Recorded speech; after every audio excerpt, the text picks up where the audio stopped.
모든 재혼은 간음입니다.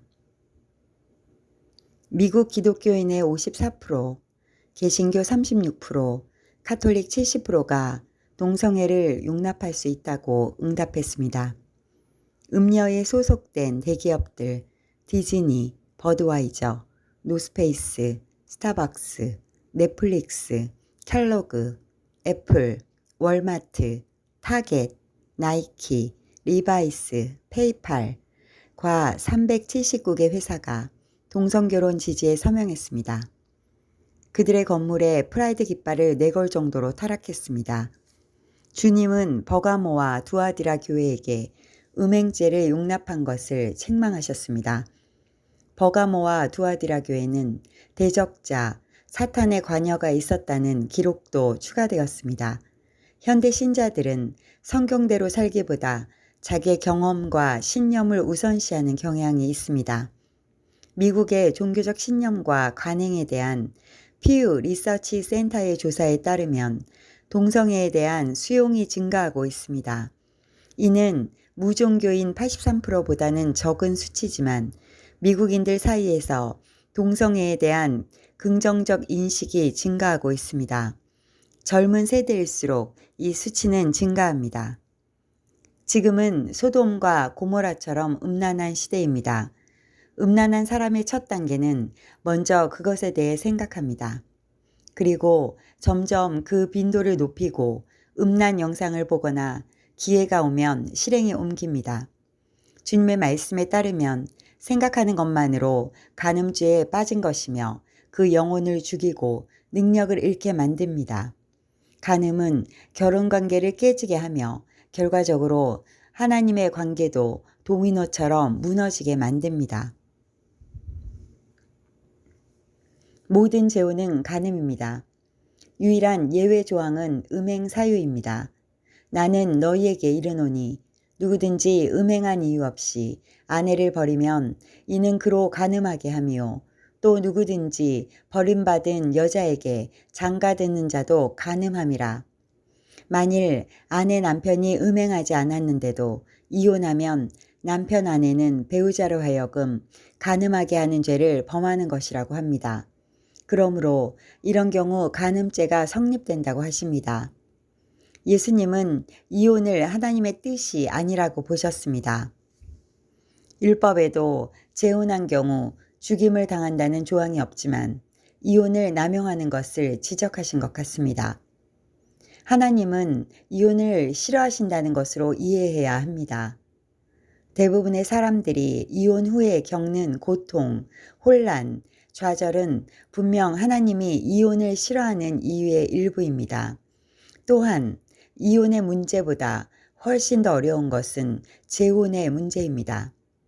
이혼은 현재형이지만 재혼은 지속적인 간통이 되기는 어렵기 때문에 이미 이런 상황에 있는 신자들은 주님께 용서를 받아야 합니다. 버가모 교회는 성적인 죄를 지었습니다. 진리의 말씀에서 벗어난 니골라당의 가르침에 영향을 받았을 것입니다. 또한 그 교회는 사탄의 회당이 있는 곳으로 음란한 영이 강하게 활동했습니다.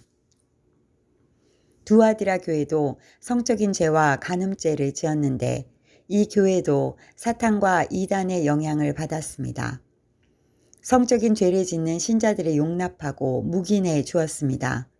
주님은 이 교회들을 향해 죄에서 돌이키라 지시하셨습니다. 그렇지 않으면 징계를 내리고 환란에 던질 것이라 말씀을 하셨습니다. 모든 사람은 결혼을 귀히 여기고 침소를 더럽히지 않게 하라. 음행하는 자들과 간음하는 자들을 하나님이 심판하시리라. 음행죄는 7계명에 있습니다. 음행은 불못에 들어가는 죄이며 바깥에 던져지는 죄로 심판의 대상입니다. 사탄은 도둑질하고 죽이고 멸망시키는 역할을 하는데 이 두 교회는 사탄의 떡밥을 물었습니다. 점점 많은 신자들이 성적인 죄에 둔감해지면서 음란죄에 빠지고 있습니다.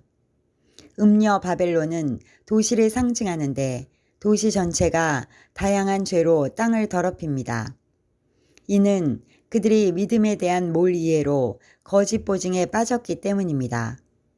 구원에 대한 거짓된 확신을 가진 신자들이 있을 것이라고 주님은 말씀하셨습니다.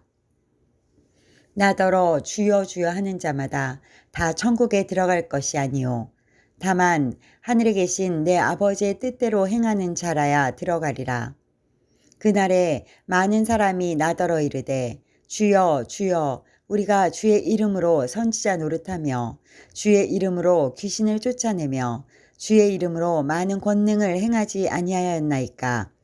그때 내가 그들에게 밝히 말하되 내가 너희를 도무지 알지 못하니 불법을 행하는 자들아 내게서 떠나가라.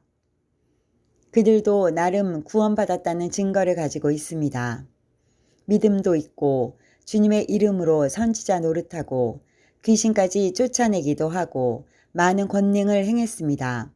그러나 예수의 이름으로 종교 행위를 하는 것만으로는 충분하지 않다는 것입니다.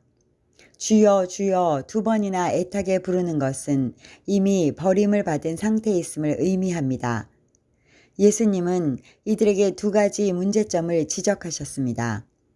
첫째는 불법을 행하는 사람들이라고 합니다.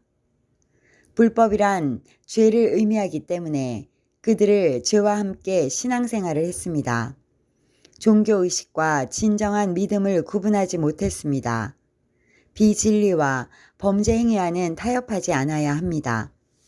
둘째는 예수님과 친밀한 관계가 없었습니다. 나를 떠나가라. 나는 결코 너를 알지 못한다.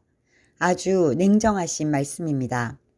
그동안 주님께서 종교인으로 알려진 이들에게 분노의 날을 보내셨다는 것을 알 수 있습니다.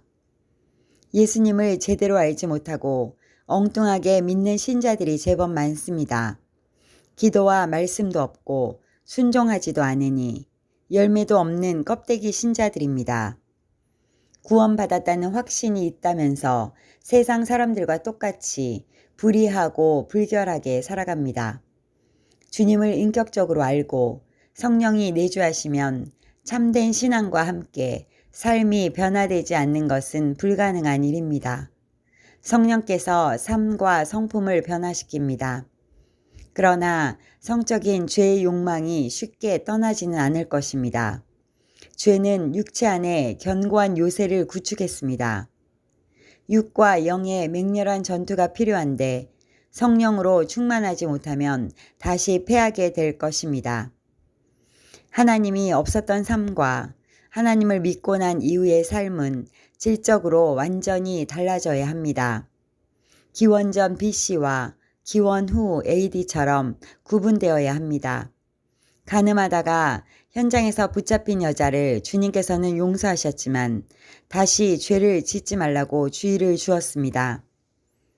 청함을 받는 자는 많되 택함을 입은 자는 적으니라. 간음은 세상과 연합하는 것이고 하나님과는 원수가 됩니다. 성령께서 우리 안에 계셔서 시기하기까지 우리를 사모하십니다. 그렇기 때문에 우리의 몸을 더럽히는 일에 내어줄 수 없습니다.